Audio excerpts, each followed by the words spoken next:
No intro, guys. Hold on for a second. We usually get this bad boy started. We're live, but hold on now. Wait a Just minute. joking. We're gonna get that shit going though. Wait a sec. Oh, wait a minute.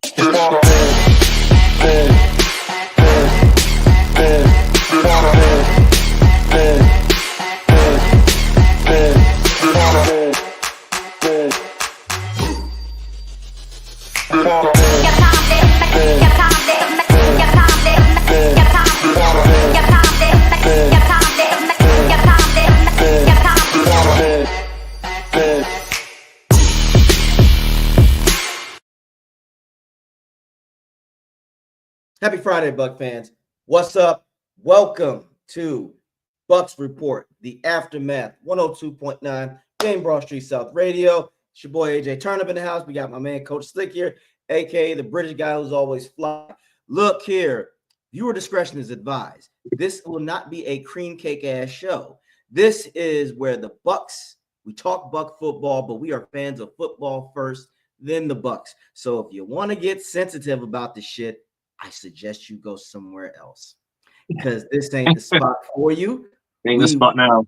This ain't the spot. We're going to call it as it is, and we're going to say what's on our mind. And if you really think that you have the intellectual capability and emotional stability, get your ass on here. This is what we need. If not, carry your ass to ESPN. We don't need that, especially after this debacle of a Sunday. But Slick, everything else going all right for you? I'm good, man. I mean, obviously came in and found out this Buccaneers team is losing against a Dallas team that, quite frankly, fucking beat the brakes off them. If it wasn't for some touchdowns that, I mean, don't get me wrong, the defense finally showed up, but it was a little bit too little too late. And then the offense was a bit spotty in places that they didn't really get going. So it just wasn't good enough. And I think a lot of us, me and you included, we're starting to turn around and go, what is the ceiling of Coach Bowles right now? What's the maximum he's going to yield as your head coach? And I think it's going to be the maximum of an 11-year win season. I think he'll win playoff games, and I think that's all he's got in him. And if you're the Buccaneers with this kind of talent, you should be looking further ahead. And that's why people are honestly discussing whether they should move on from him. Because, we could have a coach that's going to take us to the playoffs and we'll win division titles, but we won't do much more than that because I don't know if he's capable of going much further than that. And that's, for me, the issue with Coach Bowles. I like him. I'm a big fan of him, but I'm starting to slowly come in further and further. When I see this cushion coverage, if I game planned for the Dallas Cowboys, my big marks are: do not let this guy release quick. Don't give him space. Suffocate him. Make him go through his progressions quicker. Take away that first read. And work out. Obviously, I don't watch a lot of Dallas Cowboys football, but work out who his number one read is on any given formation. Once you work that out, that's the guy that gets pressed. That's the guy that gets pressed. That's the guy who will have maybe a bracket coverage on top of him. So then you can press. That's the kind of shit I would do. No, I'm not saying I'm right because I coach small town ball. I'm not going to sit here and say I know all the answers because I don't, but I'm just saying what I would do. I don't have all the answers to the test. I just have my answers to the test. And if you agree with them, brilliant. If you don't agree with them, that's fine. But this is the thing that I'm finding with this Buccaneers football team. We're playing off soft zone coverage, right? I've got no problem with zone. I'm a big advocate of the zone, in fact. But if you're going to play your guys more than 8 yards off on any given play at the NFL level, where route running is usually pretty crisp as it goes, against guys like CeeDee Lamb, who are good route runners of the football. I don't know if they had Gallup, but he can run football. He can run routes too. And then you've got Brandon Cooks, who is no slouch. He's not as good as he once was, but he's no slouch. I could bring AJ back in. Thank you, guys. Sorry about that. StreamYard was actually messing up, but we're back in here now. But I heard what you were saying. I heard what you said. The ceiling is some bullshit. And yes, but Coach, we got a lot of people that are selling for this shit. There's a lot of people saying, well, we're going to be winning our division. Okay, this is going to be the fourth. There's no guarantee we're winning our division. It's There's not no guarantee. guaranteed. No Better yet, guaranteed Slick. anymore. Better yet, Slick, did we win the fucking Super Bowl with Brady as the division winners, or did we go for the Nope. whole thing? We went for the whole The whole cheese, thing. y'all. That's the whole fucking purpose. You swing for the fence. You swing for greatness. You don't And settle. the differences between that Super Bowl team is that was a team finding its identity, right? Yeah, the identity on defense was pretty ironed out by the time they showed up, right? But the identity on offense was very, very different. It took a good minute before it really kind of came to life, which is what you saw at the back end of the season where they got better and they started to win more and more games, right? Yes. That's what you saw, and then you saw the explosion the following year. This defense already has an identity, or it should do, right? Yes. The only person that's missing is Carlton Davis from the defensive back. So I don't want to hear people going, oh, well, they're short-handed, they need loads of DBs. Jamal Dean has been very good in coverage. Maybe he's just shit in zone. Has it ever occurred to people that, guys, I want you to check something out. I put out an article. I asked this question, and I'm glad that Slick is up here because as a defensive-minded coach as he is, we're going to talk about this. I put an article out there, guys. Check it out. It's on Bucs Report. It's on AJ Turn Up on Twitter, everything. Could it be, Coach Slick, that this zone coverage is not only hurting us schematically, but physically? I broke it down like this. The average, do you want to know what the average size of your NFL cornerbacks? Probably about 5'11". Yeah, 5'10" to 193 pounds. Now, mind you, your average receivers just average are 6 foot 203 pounds. And this is according to NFL.com. However, do you know what their article said?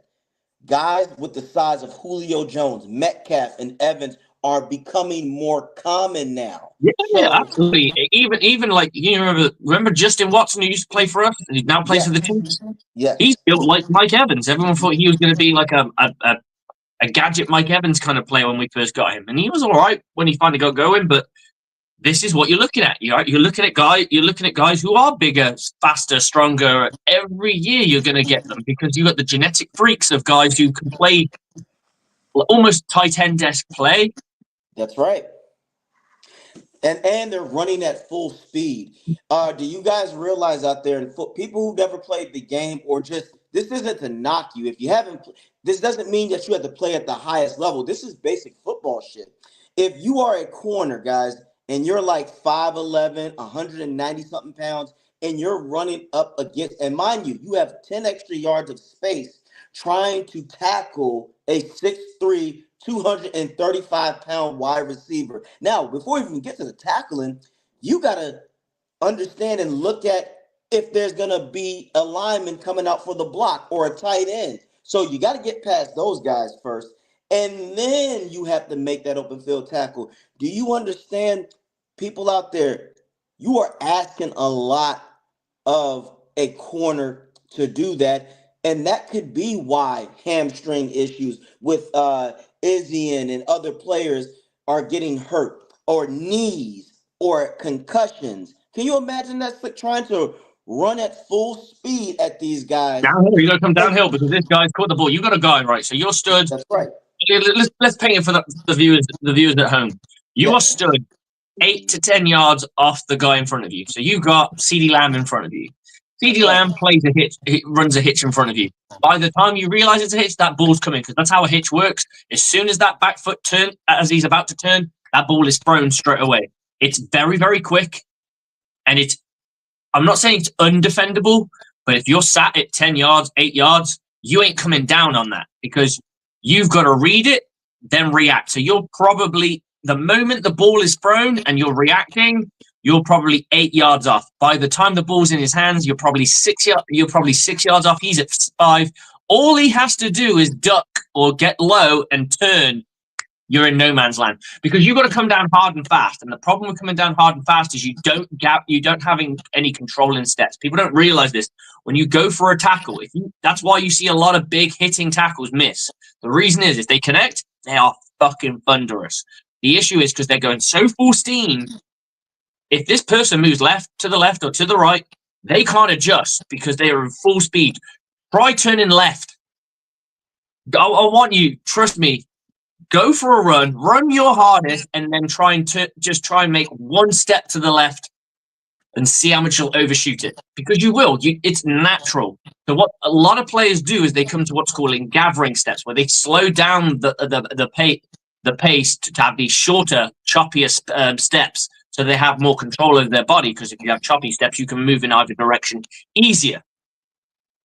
But that slows you down, which allows them to move. So it's almost like you're damned if you do and you're damned if you don't. If you don't go down fast, they'll gain even more yards. And this is the issue with going up against a team that dinks and donks. And that's why I said I don't understand why this team's number one, what was on the board. This quarterback likes to get it out quick. What's going to be his thing? He's going to hit slants. He's going to quick outs. It's going to be hitches. It's going to be all that shit. So why the fuck are we standing 8 yards off the man? We can't play that because every guy's getting the ball in space and we're having to rally down and make a tackle, rally down and make a tackle, rally down and make a tackle. Eventually, they're going to get theirs, and they're going to pop a tackle or they're going to break a tackle loose, and then we get angry as fans because like, fuck, you should have made the tackle. Doesn't matter if you made the fucking 20 the other tackles before that. It's that tackle that you slipped on, right? It's the tackle where you lost your foot, and it's where you lost your leverage. That's what we get angry about because we react live, right? But we don't understand that guy's been having to come down and make a tackle multiple times, and he's exhausted from doing so. Not only exhausted, but physically. This is, again, where the hamstring issues come in.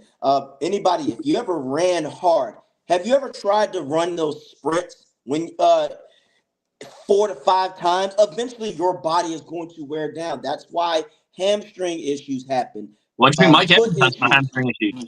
Exactly. He's a guy with a giant stride that predominantly runs downfield on any given play, right? So the chances are there's a lot of hamstring wear and tear on his hamstrings because his main job is to get down the fucking field.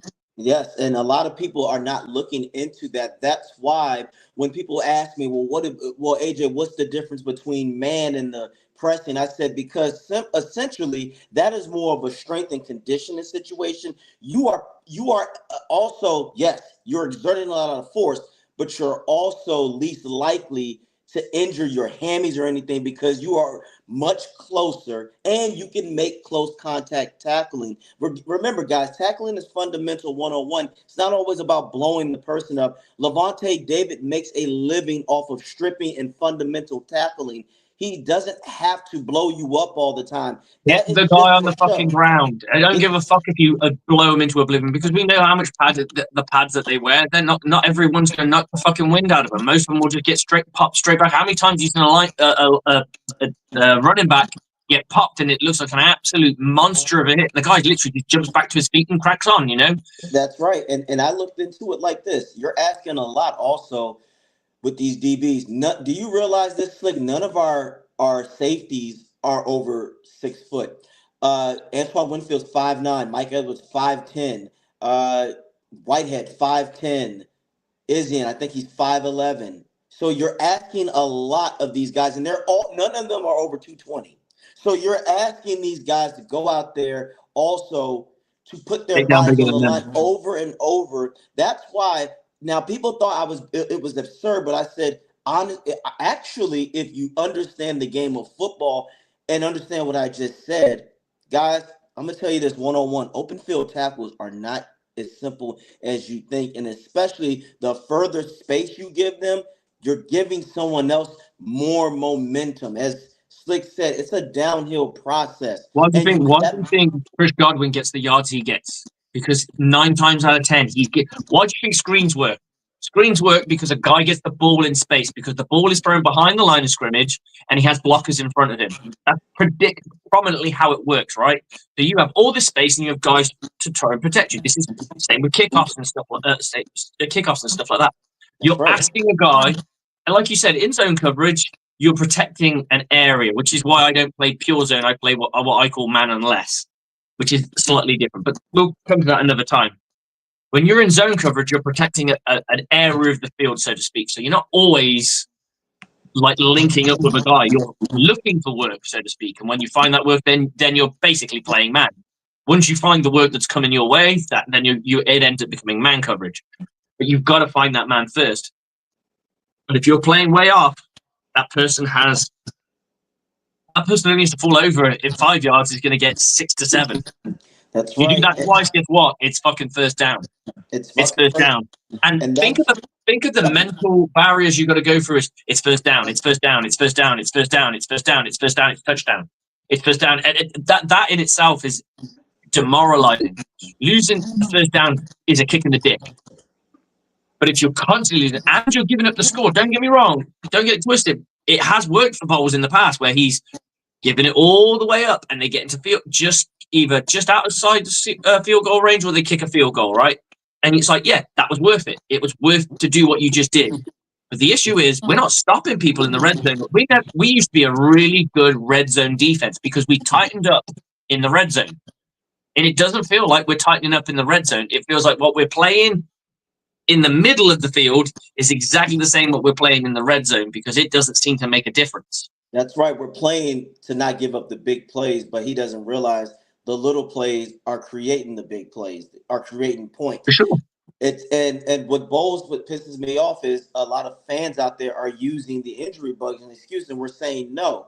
As a good coach, it is your job to understand the value. The DBs are fine. The DBs are fine. Okay, Antoine Winfield is out, but you've had people step up, and it's not people getting. It's not safeties being beaten on a regular basis. Yep. This is intermediate, mid to short range throws that should be covered before by anybody. It doesn't matter who it is. It's someone's supposed to have that dude. Yeah. But someone's always getting home. You can't have a pass rush if your DBs don't have a chance to react or even lock anyone up. Because think of it this way, AJ. Yes, sir. If you only run. Let's say I'm going to give you a spread offense, and then your inside guys are running quick outs, and your outside guys are running slants. So everything's fucking super quick, and then you got to dump off to your running back, who's going to probably run a stab or a flat. The chances of your pass rush ever getting there, because your DBs are so far off, everyone's wide open. You're running what we would call you've done this before on air. Offense with nobody there, that bang, bang, he's nailing every fucking shot because there's no defense to cause him any havoc or cause any problems. When you're so far off, they get to run their route exactly as it is with no pressure, no thinking, no nothing. They just run the route. And this eventually also tires out your defense mentally, physically, and that's when the points start to accumulate. And most importantly, the strength of this Bucs team, as we know, is the offense. But the offense, like any other great offense for the most part, you need to establish rhythm. And when you can't do that, that allows the opposing defense to pin their ears back, which is why, Bucs fans, if you don't realize it, that is the way that the Bucs get beat, and that's the way the offense spirals out. In the early Dallas game, yes, should Sterling have caught that pass? Absolutely. However, the run game has got to be there, but we couldn't even get anything established because you should have known that Dallas was going to bring the house. Now, that is the only thing that if someone were to ask me what should have the offense have done better, I would say this, like as an offensive person, Cohen should have anticipated that they were going to bring the house. So what he should have established is short, quick outs like they were doing to us. They don't have anybody that can cover in press coverage of all our receivers. And I get it. Otten being out was hurting, but this is where Palmer could have come around. McMillan, get those short outs. Also, if you see that they're going to play cushion against Mike Evans, which I saw a few times, just dump the ball off. Sometimes, Cohen, take what the defense gives you. If you see that, that is my only issue. Hey, that's what they did to us. That's what they did to our offense. They went, I can just complete short passes here, and we'll just see what we get. And that's the frustrating part that we are talking about, Buck fans.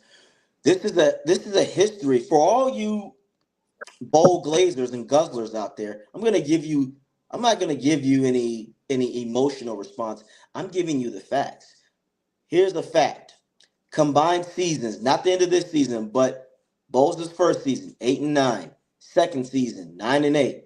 That's 500, ladies and gentlemen. That's not good nor bad. That's just Met. Do you want to have a Met coach right now with all this talent that we have? I keep telling folks out there, give Mike Tomlin Vita Vea, Cansey, Winfield, Whitehead, Levante David.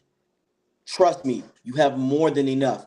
And if anything, you're proving our point that if he cannot get it done, why would you want to keep him and waste it? You are settling. That's what Bucs. If you want to have, if just winning the division is for you, by all means, I say fuck that.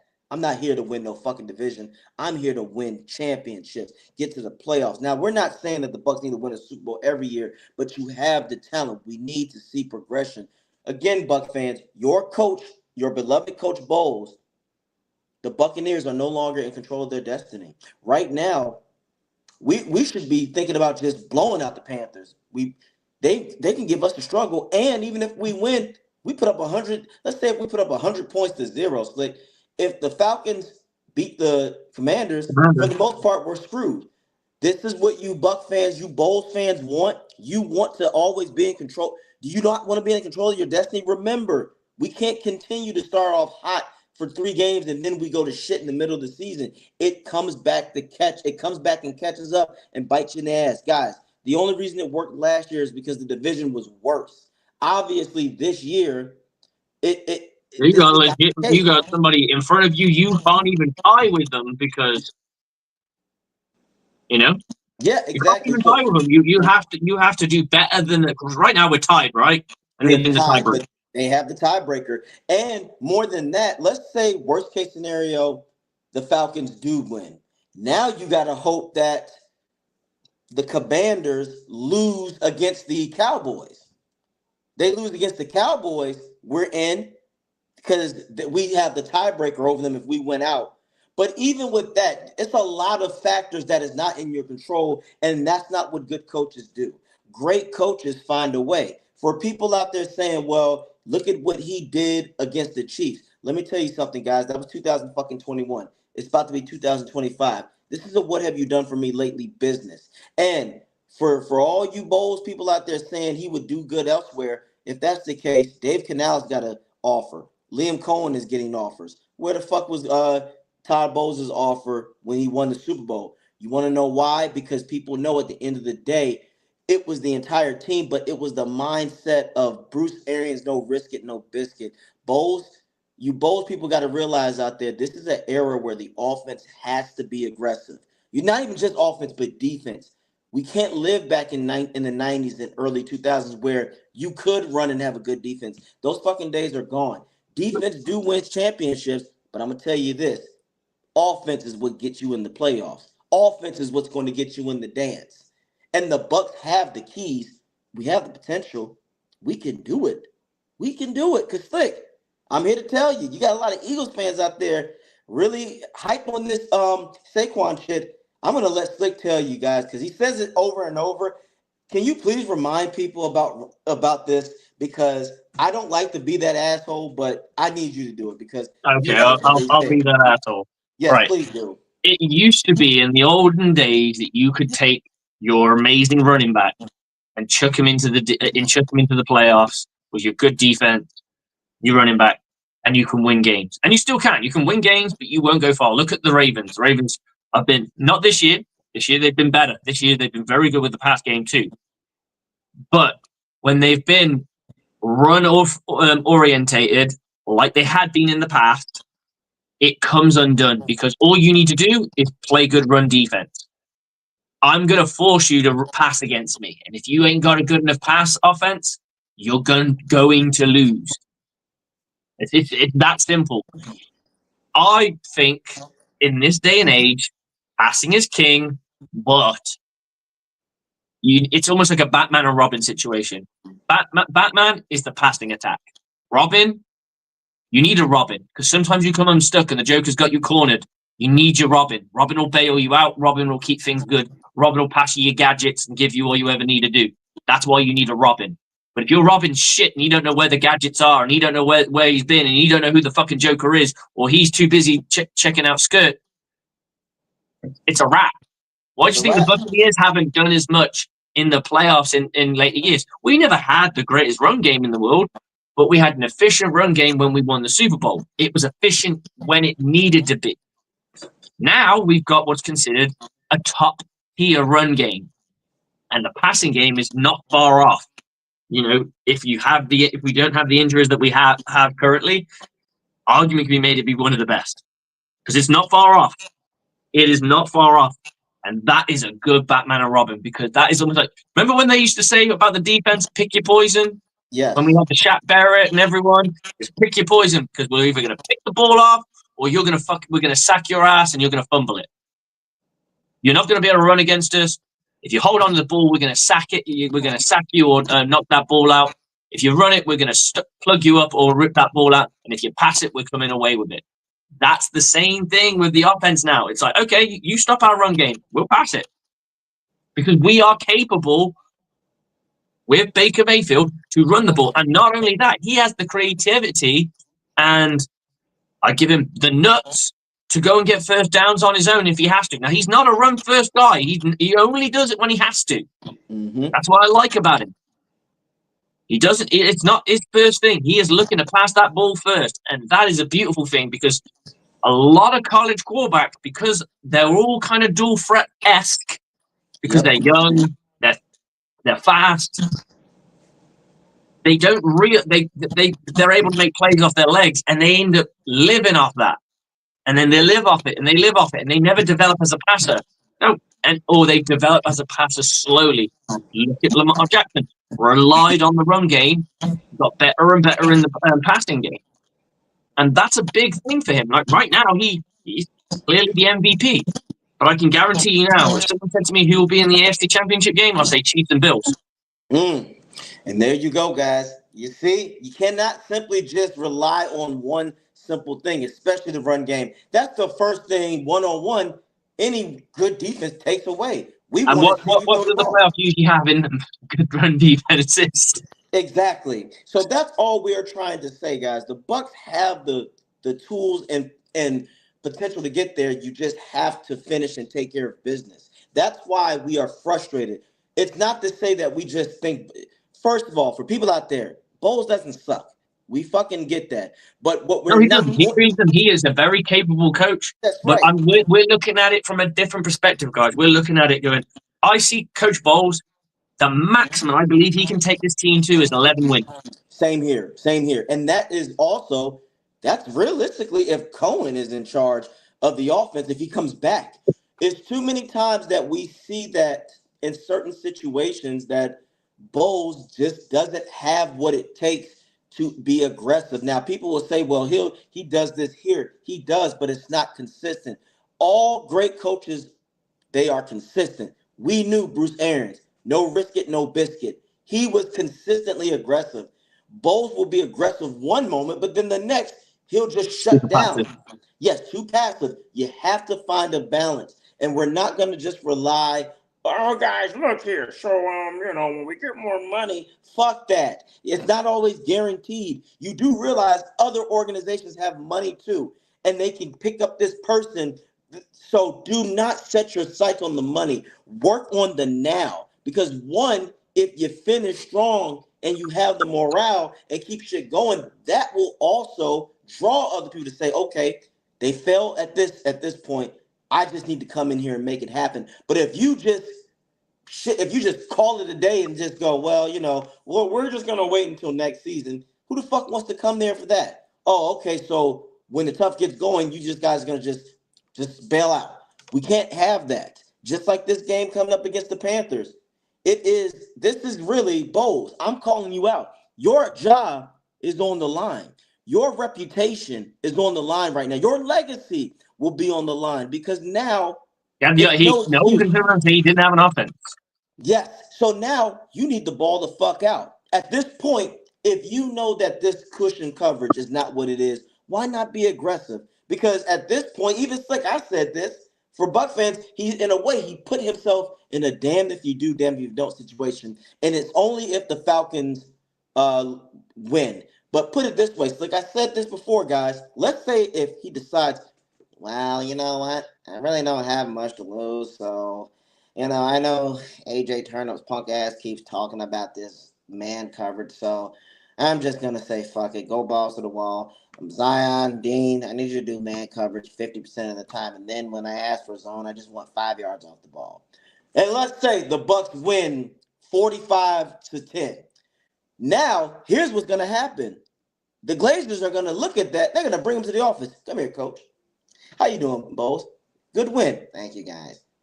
But then if they watch and the Falcons win, they're gonna say, "Now, Bowles, why the fuck didn't you do this back in October when AJ and Slick were in Tampa? You know, Slick came thousands of miles just to see Yes, that sir. fuckery. You see AJ came back in his home and he's sitting there yelling in the stands what you need to do. You had AJ quiet in the heat. That's a terrible combination, and he was twisted. That's fucked up. That's fucked up. That's fucked up, Bowles. Why didn't you do this shit earlier? It wasn't that hard. Well, fuck well, coach. Why didn't you have this sort of aggression earlier? And that's what I'm telling you. It's not just the Glazers.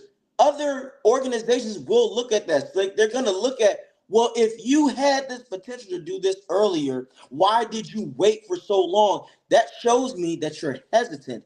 I can't trust you, Bowles. I can't trust you, coach. You're telling me now that, oh, okay, you believe in the opposition more than your own players. That can be for even the players. We'll never know until years down the line. What if Winfield and the rest of these guys and Dean come out of nowhere and say, "Look, man, he just needed to fucking let me play man for the most part. I would have We been used to be fine." a man press team. Straight up, that's what we Exactly. were. We were for the first few years in the bowl, we were a press man We team. were, and I don't know where that goes because if people don't realize, Dean actually looked promising during the Super Bowl run. People don't realize that he was our strength at that point. Carlton Davis was Carlton, but we knew he couldn't catch for shit. But this is what frustrates me because, again, Slick, people don't really review the game like they're supposed to. They see one thing and we go, no, no, no, you got to go back. Because I've heard other people say, well, our corners are complete trash. I beg to differ. Zion is not trash. Zion is good. But if you're putting him in a bad position, now Hard to granted, be successful yes, when you're he's in that situation. Look, dude, you're yes. sat 10 yards off the line of scrimmage. What the fuck are you supposed to do? But this is where what pisses me off, Slick, and this is why the football man and me go, okay, if you think it's so fucking easy, let's how about you and I? Let's go on out there to the field. I'm gonna give you, yes, 10 yards, and I want to see you try to tackle my 235 pound of muscle running at full steam. Because a lot of people just say it like Even if shit they is get easy. you down, you got 5 yards. That's half of what you need. Yep, exactly. Oh, exactly. Mind you, I'm getting the yards. It could be third and 3, but that extra 5 yards, I'm already over there. And that's where I understand that cushion coverage is used. Yeah, every team use it, but on short fields or short down markers, I don't understand it because you are allowing them to catch the ball with your. I know we used to always kind of do something similar, but I don't ever remember it being this yard off. We used to play it off, but we didn't play as off as we are. It Yep. was almost we were more instinctual, so we would. And it does happen. You do see it on game day. It's just not consistent enough. And I think they're being parked. I think they were probably parked at 8 yards. Now they're parked at 10.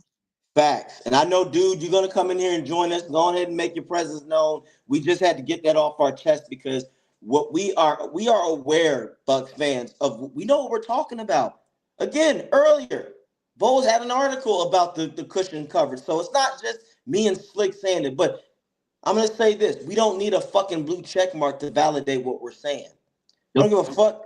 I know the game. Slick knows the I game. keep my Slick money. played the game. Yes, I played the game. Did I have to play it at the highest level? I did not have to because football is football.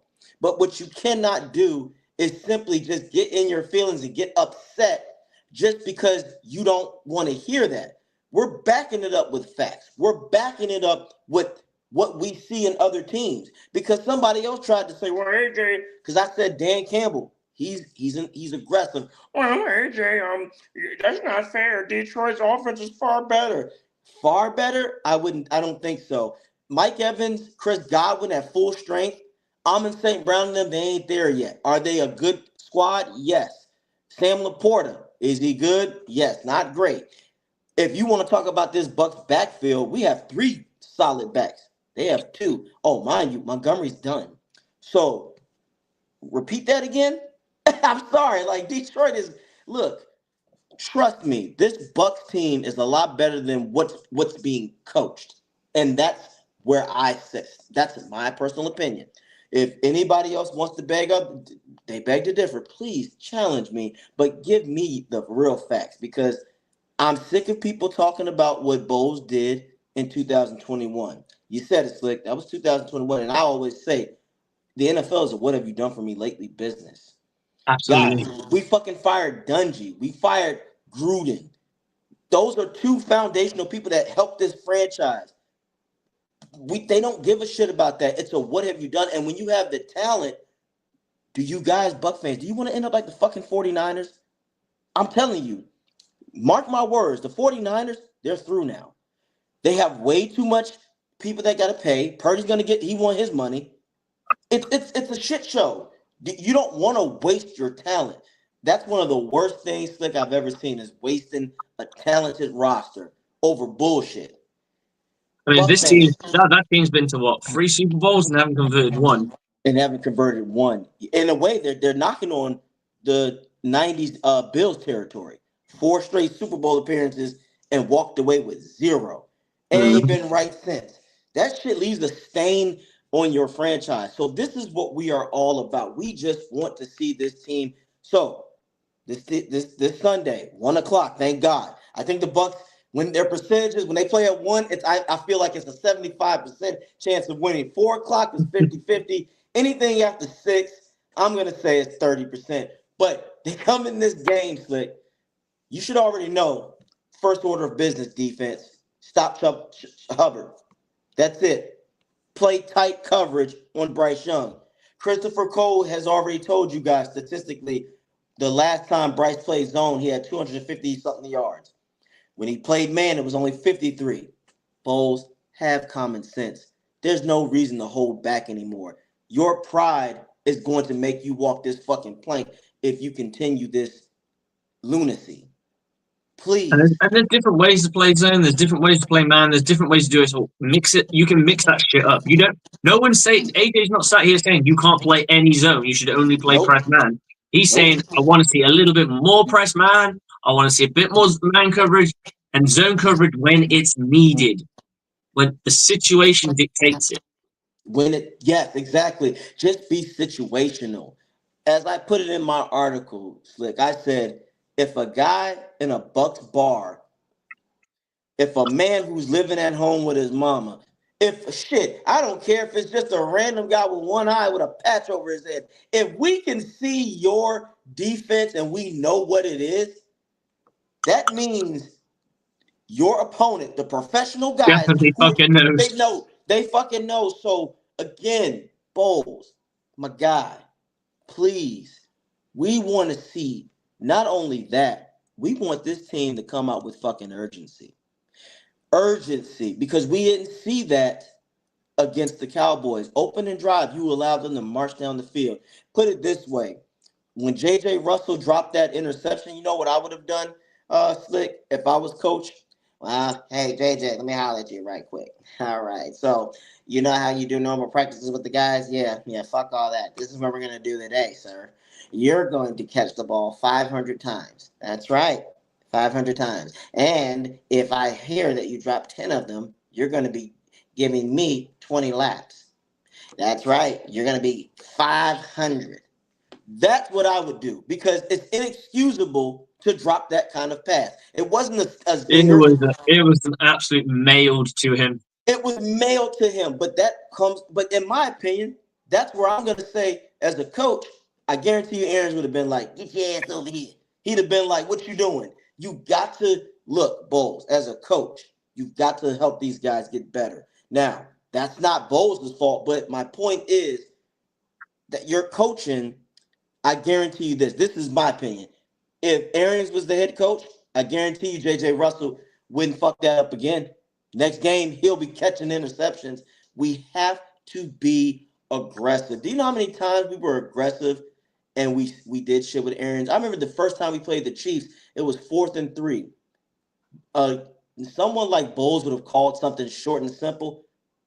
Arians said, air that motherfucker out. And what happened? He threw a bomb to Mike Evans and we scored. The NFC Championship game, when we threw the ball to Scotty Miller, I'm so sorry, Buck fans, if Bowles was your coach, your ass would either try to kick a field goal or we would have been going into overtime. Can't do that anymore. You have the offense, Bowles. Let Cohen take care of business. Bowles, urgency, my man. Urgency, urgency, urgency. You should put this fucking team away early. And, Slick, here's another thing.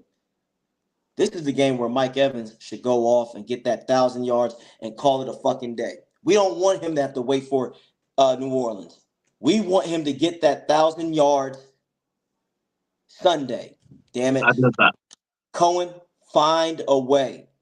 And like I said, damn it, I'm saying what I'm saying. If you guys want to challenge me, by all means. But again, I need the facts, not the feelings.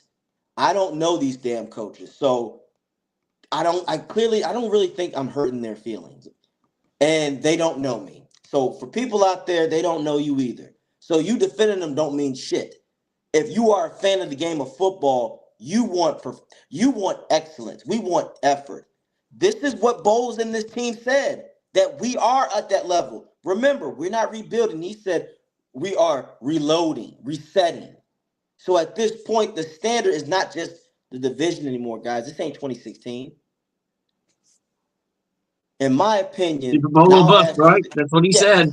Yes, that's what he said. So in my personal opinion, if I don't get to an NFC championship and the defense is still playing like soggy ass doo-doo water, you got to go. And we look at Cohen, we get another defensive coordinator. That's the minimum for me now. That's my opinion, Slick. For me, if I don't get to an NFC championship, you gotta walk the plank. Walk the plank, Bowles. Walk the plank. What about you, in your opinion? It will come down to performance. So I want to see fight more than anything. I want him to see if he's learning from his mistakes. Yes, sir. I want to see grit from this team. I want to see this team going after it.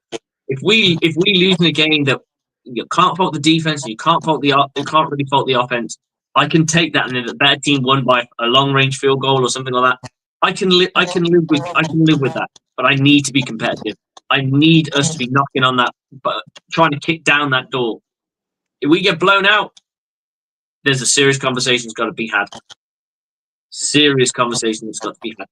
Ooh, this is a good one. Let's say the Bucs do lose to the Panthers and the Falcons win.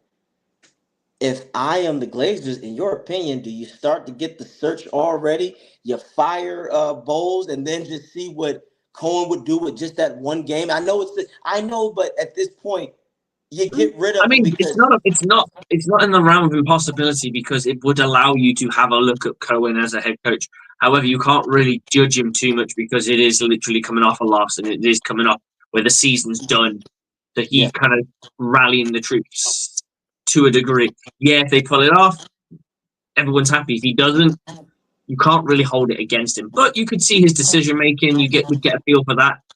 How he runs practice, how he runs things. He won't do too crazy because he won't have time to implement too much shit. A lot of people don't realize that. That's why changing coaches mid-season doesn't always work. It's more of a cultural change that happens. Like, we've seen with Antonio Pierce. You find that guys that like gravitate towards him, especially. But you've got to be an unliked coach. If Bowles' name is mud in that locker room, and you let go of him, and they'll all gravitate towards Cohen, that'll work. But I think if you get rid of somebody who's liked, it could go the complete opposite way. That's the problem here. Because you look at I use the Raiders as a model because they've done it twice, right? Right. It's twice that they've had an interim coach step up. The first interim coach didn't get the opportunity. The second interim coach did. And I think it's because it was such a clusterfuck of culture from the last head coach. So when the guy stepped up, it was like everyone gravitated towards him because he was giving the right message out. Right. Because Well, nobody liked the current head coach, right? right. And I think that was the thing. I don't know if that would happen with the Bucs, but hey, we don't know. We don't know. And, yeah, at this point, though, that's my whole message that I want to give to this Buccaneers organization, that Bowles, this is it, man. Look, this is your last shot. No need to hold back, man. No need to hold back. My thing is, the funny thing is, I truly do think that the Falcons are going to lose. I don't see them winning. Why? Because Penix is going to be his first time, and he's playing a team that has something to play for. The Giants were playing for the number one. Yeah, they're playing for the number one draft pick. So now you got Jaden Daniels. They were mathematically eliminated. They have nothing to play for. Right. And Penix didn't even look that good then. He threw it. People don't realize he threw an interception. He wasn't doing He's his also best. going to have every rookie growing pain known to man because you've got to experience that rookie growing pain, right? Right. Where a team just has your number and you've got to figure a way out. Someone's going to have that on him, and it won't be in the playoffs. It will be in the next two games.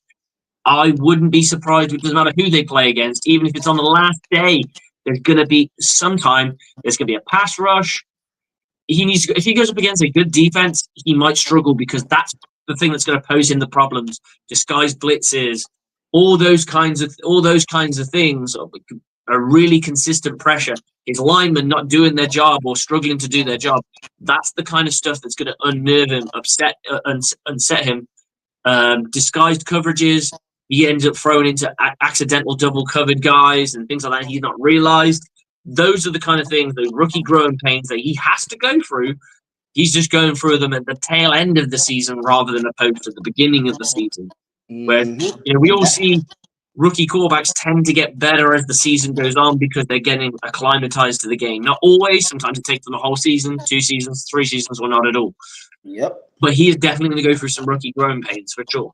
And that's what we're hoping for. And I'll say this, and I'll wrap this up. But if that happens, and let's say the Bucs win, the Falcons lose, like I think so, and then the Bucs take care of business, this should be a lesson to Bowles of never not have the destiny of having the playoffs in your hands anymore. You should know, okay, can't keep doing this shit.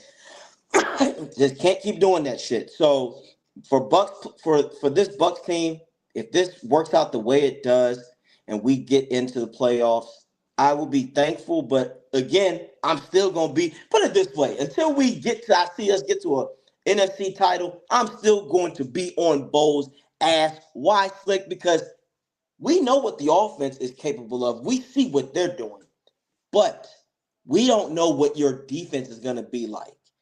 And that's the problem. You're a defensive-minded coach. We should already expect you just to be at least average. That's all I wanted. So we'll see what happens on that moment. But I will get myself out of here. I appreciate you all checking us out on Bucs Report The Aftermath. Again, check me out on It's About Bucking Time. Also, my TikTok, what's left of it when TikTok is still around. Also, Twitter, Instagram, AJ Turnup.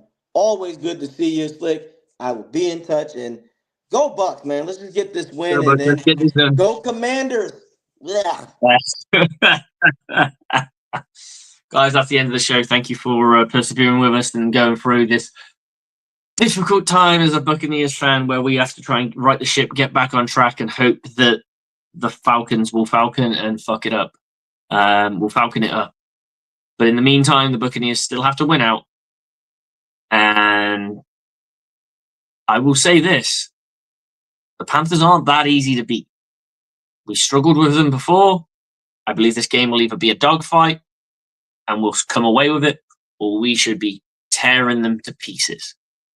This team needs to find a newfound aggression and take it all out on whoever's in front of them so they can say we left no stone unturned in our quest for the playoffs. Effort, effort, effort. Do your job. Don't want to hear about injuries. I don't want to hear about cap space. I'm sick to death of hearing about fucking cap space. It's time. Yeah, I know we were a couple of players that we need to really get this defense popping. 100% agree. But the decisions that have been made going up against a quarterback who gets the ball out who has one of the quickest releases in all of football. He was the second timed quickest release in all of football, who plays a dink and donk offense, allowing guys getting guys to catch the ball in space. What do? You give them the space. Can't do that. You've got to play tighter. Force him to go through progressions rather than just hitting the number one guy every single time because he's wide open because you've let him be wide open.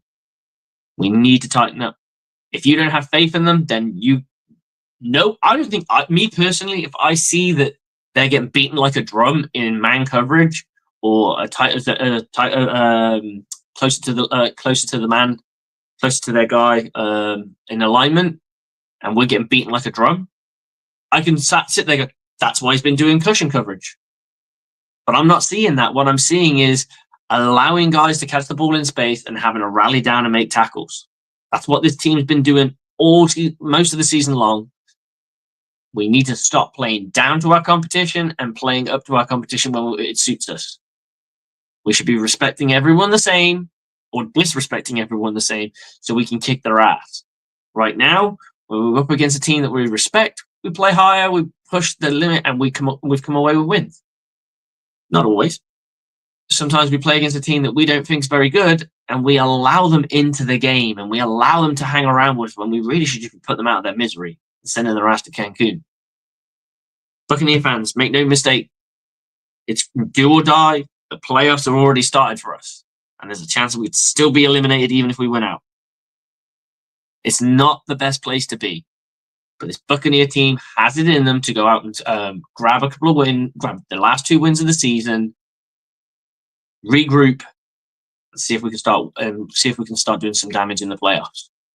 But without further ado, Bucs on me, Bucs on 3, 1, 2, 3, go Bucs!